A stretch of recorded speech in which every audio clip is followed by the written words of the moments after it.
Solih itu punya 4 sifat. 1, kalau makan, dia makan yang halal. Jadi tidak mengumpulkan bekal hidupnya kecuali dari yang halal. Pakaiannya halal, makanannya halal, minumannya halal. Sekalipun dia berjualan sedikit-sedikit. Sedikit itu apa bahasa Minangnya? Seketek. Ya walaupun dia jualan seketek. Nggak apa-apa. Dia jual lemang hitam misalnya. Nggak apa-apa. Dia dorong. Saya tuh, mohon maaf ya, kita berbagi tidak bermaksud apa-apa. Tapi saya ingin rasa ini bisa dirasakan Bapak Ibu juga. Kami itu kalau di Bekasi, kadang suka menyempatkan keluar. Kadang sebelum subuh, kadang setelah subuh. Putar.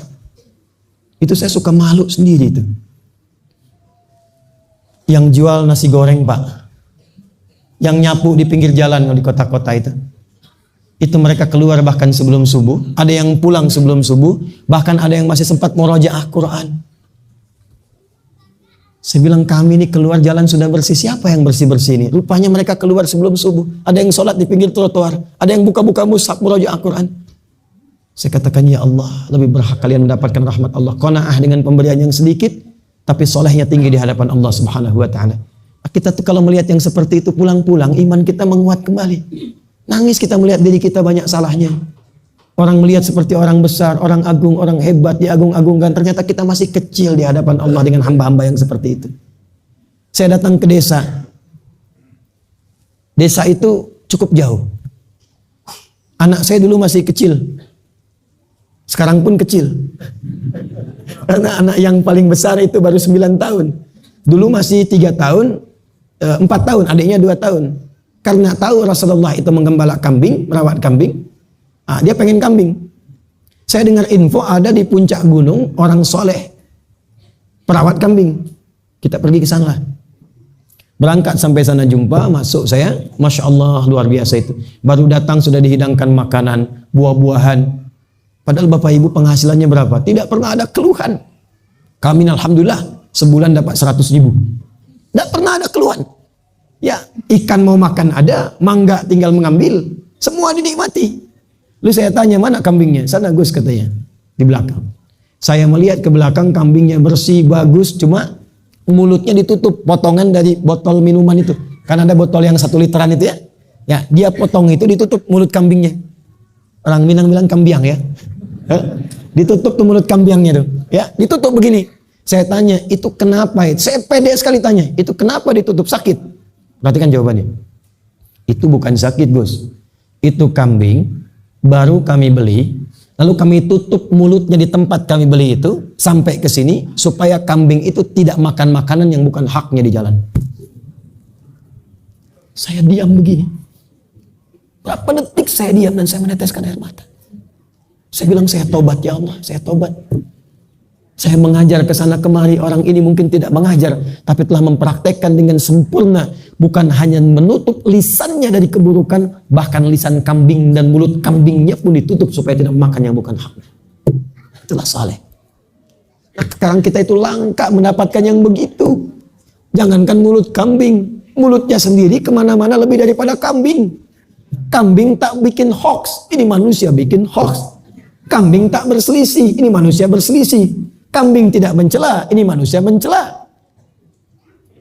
Ini persoalan. Maka yang pertama kalau ingin jadi orang soleh, pastikan makanan yang halal. Ya, nah orang yang mendapatkan makanan yang halal, sifat pertamanya disebut dengan thayyib. Apa namanya? Thayyib. Al-Baqarah ayat 168. Ya ayyuhan nasu kulu mimma fil ardi halalan thayyiba. 2. Kalau sudah masuk yang baik, saya agak cepat, maka itu akan berpengaruh ke bagian tubuh. Membantu kita berpikir yang baik.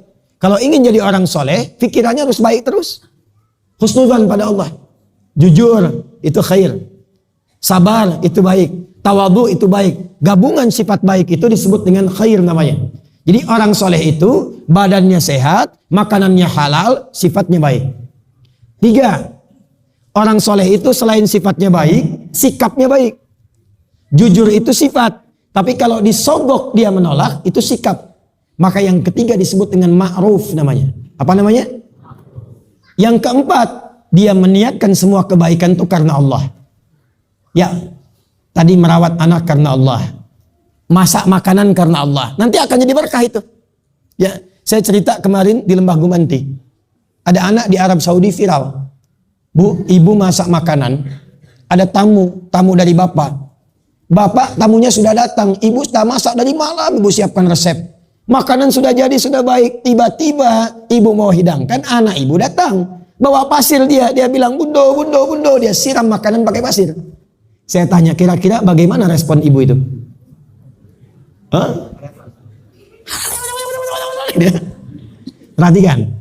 Kalau makanan yang masuk halal, sifatnya khair, maka yang keluar ma'ruf dan dikerjakan karena Allah.